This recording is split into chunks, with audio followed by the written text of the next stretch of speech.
Boa tarde, professor. Meu nome é Emily. Eu vou falar sobre capacidades potenciais de uso dos solos, ali com uma leve ênfase na aptidão agrícola também. Eu não consegui gravar pelo celular usando vídeo. Quando eu gravo vídeo, fica sem áudio, e aí eu só consegui gravar com áudio mesmo e apresentação de fundo para o senhor. Eu já tentei várias vezes com alguns aplicativos e não deu certo. E eu não tenho um computador, o meu tá estragado. Então eu só vou conseguir fazer dessa maneira pelo celular. Espero que o senhor continue assistindo mesmo assim a minha apresentação, e também desde já eu já peço desculpas por isso. Bom, como eu disse anteriormente, né, o meu tema é capacidades potenciais de uso dos solos, também visando ali a aptidão agrícola. Bom, o solo é um dos recursos naturais mais importantes para a sustentabilidade da vida no planeta. Ele desempenha papéis cruciais no fornecimento de nutrientes, retenção de água e como meio de cultivo agrícola também, né? Só que se a gente não utilizar o solo de maneira adequada, isso vai levar à sua degradação e à sua redução da produtividade. Então não é só utilizar o solo e não cuidar, a gente tem que cuidar, porque uma hora ele vai começar a se degradar e vai perder a sua produtividade. Então é muito importante também cuidar dele, né? Bom, aqui alguns conceitos, né, de capacidade potenciais.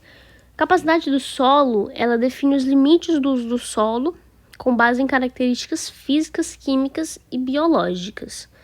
Já os potenciais, eles medem sua habilidade, a habilidade do solo, no caso, né, de atender diferentes demandas, como produção agrícola ou conservação ambiental. Bom, dentro ali da ciência dos solos existem inúmeras classificações, né? E aí, quando a gente pensa nessas classificações, existem duas delas, existem duas categorias em que juntam todas elas, né? Que é a classificação pedológica e a classificação técnica. A classificação pedológica faz um agrupamento com base em muitas propriedades e características comuns e tem um foco ali em processos genéticos similares. Já a classificação técnica, ou também chamada de interpretativa, ela faz um agrupamento por características de interesse prático e determina também o manejo do solo. Bom, dentro ali ainda da classificação técnica, existem alguns critérios que devem ser avaliados na hora de fazer essa classificação, como, por exemplo, arabilidade, com irrigação e drenagem, se existe ou não um risco ali de erosão, e quanto é esse risco, se existe uma necessidade de calagem ou não, perdão, e a capacidade máxima de uso também é estudada, né, dentro, como critério da classificação técnica. Bom, o sistema de capacidade de uso é uma classificação técnica, né, como a gente viu agorinha, a questão da definição da classificação técnica, e representa um grupamento qualitativo de tipos de solo sem considerar a localização ou as características econômicas da terra.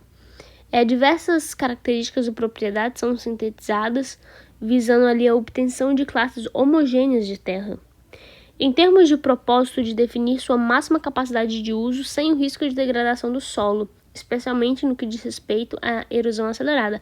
Então, se tem um propósito, né, de a gente poder explorar e descobrir ali a sua máxima capacidade de uso do solo, mas sem que ocorra ali uma erosão ou uma degradação. Então, por isso que é muito importante a gente também saber disso.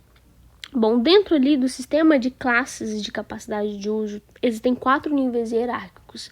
Primeiro vem os grupos, depois vem as classes, as subclasses e as unidades, que também, quando a gente for estudar mais para frente, você vai ver que também, dentro das unidades, também existem ali classes, de certa maneira, né? Porque as unidades estão dentro das classes. Bom, iniciando ali com o maior grupo hierárquico, que é os grupos, né? A classificação grupos. E os grupos, eles se subdividem em A, B e C, letras que indicam o grau de intensidade do uso da terra. Então, cada grupo tem ali um grau de intensidade de uso da terra diferente. Por exemplo, o grupo A tem terras passíveis de qualquer utilização, de acordo com as indicações das restrições das classes de 1 a 4. E essas classes de 1 a 4, a gente vai ver um pouquinho mais para frente, eu vou explicar sobre isso e eu vou mostrar o porquê que elas estão dentro das classes 1 a 4. Já o grupo B tem terras impróprias para cultivos intensivos e extensivos, e suportam cultivos, pastagens e reflorestamentos com restrições, de acordo com as limitações das classes 5 a 7, que também vamos ver um pouco mais para frente. Já o grupo C são terras impróprias para qualquer tipo de cultivo. Não importa, qualquer tipo de cultivo é uma terra imprópria, sendo imprópria para proteção, sendo própria apenas para proteção e abrigo da flora e da fauna, recreação ou turismo. Por exemplo, tipos de terreno em que estão ali, que se localizam no grupo C, rochas, praias e áreas urbanas, né? Elas são impróprias para o cultivo. Agora, quando a gente entra dentro das classes, né, vamos ver um pouquinho sobre isso. As classes são nomeadas por algarismos romanos de 1 a 8, os quais indicam o grau de limitação de uso. Cada classe tem o mesmo grau de limitação, ou seja, tem a mesma limitação de uso ou o mesmo risco de potencial de degradação. E aí a gente tem as subclasses também, que indicam o tipo de limitação. Agrupando nas subclasses estão, por exemplo, erosão, solo, água e clima. O tipo vai limitar ali o tipo, né, da limitação do solo. Aqui a gente tem as unidades que especificam a natureza da subclasse e são importantes para orientar a recomendação de uso e as práticas de manejo específicas. E agora a gente volta ali naquelas classes de 1 a 8 que a gente estava vendo, que a gente viu, né, que existe, mas agora a gente vai aprofundar um pouquinho mais. A classe 1 ela é apta para quaisquer culturas, sem prática de conservação e correção do solo. Já a classe 2 ela é apta para qualquer tipo de cultura, desde que sejam adotadas práticas simples de conservação e correção do solo. A classe 3 ela é apta para culturas com práticas complexas de conservação e correção de solo. Já a classe 4 ela é apta para cultivos com mínimo revolvimento do solo, adotando práticas complexas de conservação do solo. Ela pode ser utilizada para manejos que expõem o solo ou mantêm o solo sem cobertura em algum período, apenas em cultivos ocasionais ou em extensão bastante limitada. E aí, como a gente viu anteriormente, o grupo A, ele está dentro ali da classe de 1 a 4. Então, de 1 até 4 é o grupo A. Agora, das 5 até a 7 é o grupo B, hein, que vamos estudar agora. Bom, a classe 5 culturas, pastagens e reflorestamento, elas são plantadas ali apenas em situações especiais, indicadas em função do tipo de limitação em geral excesso de água, com práticas de conservação do solo e da água. A classe 6 ela é apta para culturas permanentes, protetoras do solo ou cultivos de pequena extensão, mas com uma boa cobertura. Para pastagens, por exemplo, bem manejadas e reflorestamento com práticas de conservação do solo. Então, classe 6, ela vem ali mais para culturas permanentes, né, que tem ali cobertura, seja uma pastagem bem manejada ou então um reflorestamento.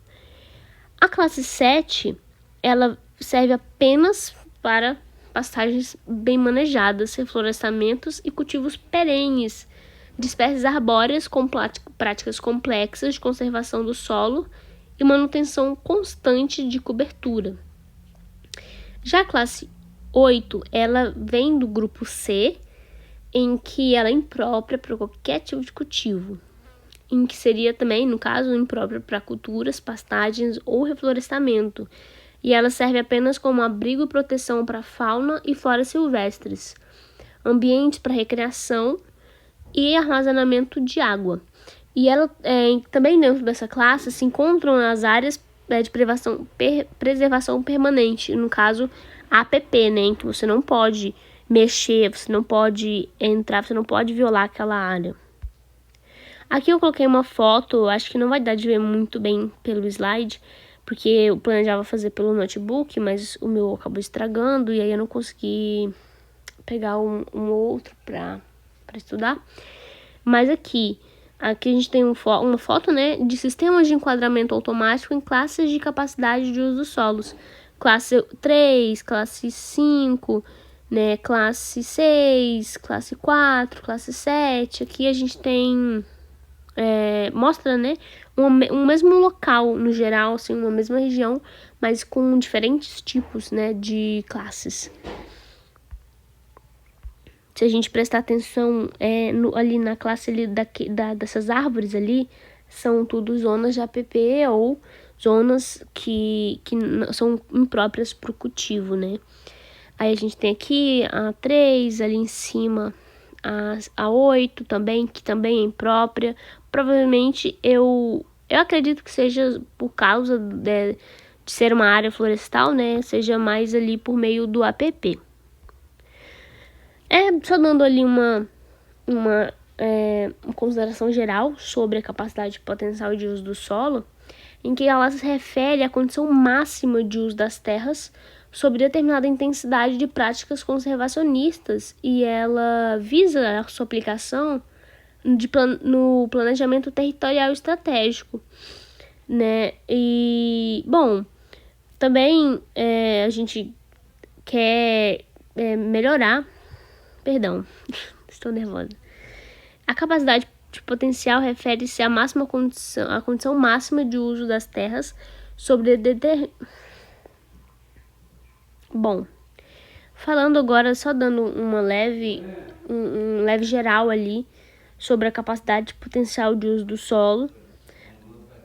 A gente tem a capacidade potencial de uso em que ela se refere à máxima condição de uso das terras sobre determinada intensidade de práticas conservacionistas, visando sua aplicação no planejamento territorial estratégico, e o seu uso ele não é recomendado em projetos executivos, né, devido ali à escala do levantamento de solo, que seria de 1 para 500 mil. E além da necessidade de obtenção de outros fatores limitantes, né, de ocorrência local, tais como os relacionados, por exemplo, à ocorrência de erosão, de excesso de água, fertilidade e pedrogenicidade. Agora, quando a gente entra ali na aptidão agrícola, o que é a aptidão agrícola? A aptidão agrícola é a classificação dos solos de acordo com seu potencial produtivo. E ali, considerando também as suas limitações e exigências das culturas, né?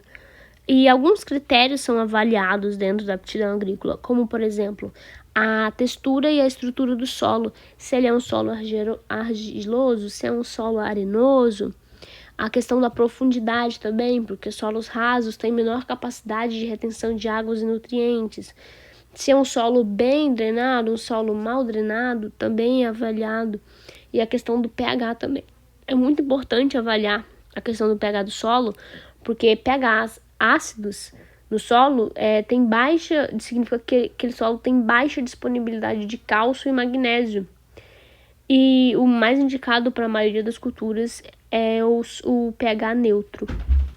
Aí eu não coloquei aqui, mas também temos um critério muito importante a ser avaliado, que é a fertilidade natural, né? Quais nutrientes já estão disponíveis e presentes no solo para que não precise ocorrer necessidade de uma adubação adicional. E tudo isso, na questão da aptidão agrícola, ela é muito importante, porque essa classificação ela ajuda na escolha das culturas mais adequadas, promovendo maior fornecimento, uma maior eficiência, né, do uso da terra ali. Agora, fazendo as considerações finais, os solos, eles são recursos estratégicos para o desenvolvimento humano e a sustentabilidade ambiental. Entender suas capacidades e seus potenciais é crucial para planejar um uso equilibrado e evitar a degradação. Então é importante a gente saber a capacidade do solo, os potenciais, para que a gente possa utilizar ele de uma boa maneira, cuidando, claro, para que ele não se degrade. Porque a gente não pode pensar só no hoje, né? A gente tem que pensar também no amanhã, né? E é muito importante entender isso. A aptidão agrícola, ela fornece diretrizes valiosas para otimizar a produção agrícola, mas sempre preservando o solo para as futuras gerações também. Porque se a gente só utilizar, uma hora acaba. Então, temos que ter esse olhar, assim, também, olhar cuidadoso, né, sobre o solo, porque sem ele não tem como plantar nada.